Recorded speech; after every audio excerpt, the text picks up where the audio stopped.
So, right there, the thing that ultimately caused riots to happen during the BLM protest in 2020 was not a result of BLM burning down buildings. That's obviously not true. And the reason why this happens is because of, well, it's basically civilian unrest. And why would civilians politically be in a state of unrest? It's when when they feel that the government isn't doing enough to improve their lives. They don't feel as if they're doing enough like progress and development in order to improve their lives. And for instance, like because of both the corporate Democrats and the corporate Republicans, it's because of them, for instance, like America is one of the most developed countries in the world to not have free healthcare. So for multiple different reasons, also, not having like a decent enough minimum wage, feelings if like there's stagnant education. It's stuff like this that causes civilians to get frustrated. And when people are frustrated, they're more likely to commit to political violence and to civil unrest. I did do another video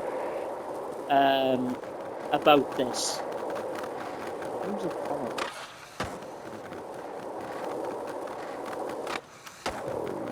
I did do another video about this. I can't remember what it's called. But I think it's called the frustration bar in society. When civilians don't feel as if they're doing enough, when civilians feel as if the government isn't doing enough to improve their lives, frustration in society is more likely to build up into different like temperatures from like green, yellow, amber, and red, and maybe even black. And when it goes into the red, people are more likely to commit to civil unrest, where protests are more likely to evolve into rioting and looting. And this kind of like goes into how in society the government needs to find a balance between control and free will. And this kind of brings into like my perfect balance theory, where in order to prevent problems from being created, you have to find a balance between 2 points. And the more you maintain the balance, the more you prevent problems from being created. So the government has, like I said, has to find a balance between control and free will. So control is represented by laws and regulations, and free will is represented by human rights and things like that.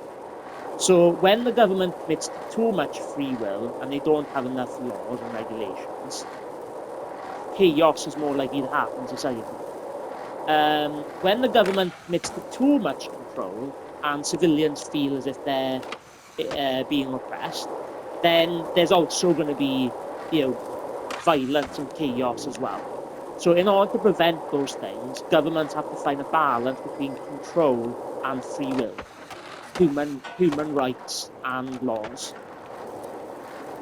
So this is ultimately what caused, well, I think what causes all riots in society, whether it was the 2020 riots happened during the BLM protest, or whether it was the 2024 race riots by people not telling the truth on immigration, that it's actually authoritarianism that causes immigration. So it's just like, I think all riots basically happen down to civilians feeling as if the government isn't doing enough, or there's government overreach. When it comes to government overreach, like during the COVID crisis, where the government had to do what they needed to do to curb the spread of a highly infectious virus.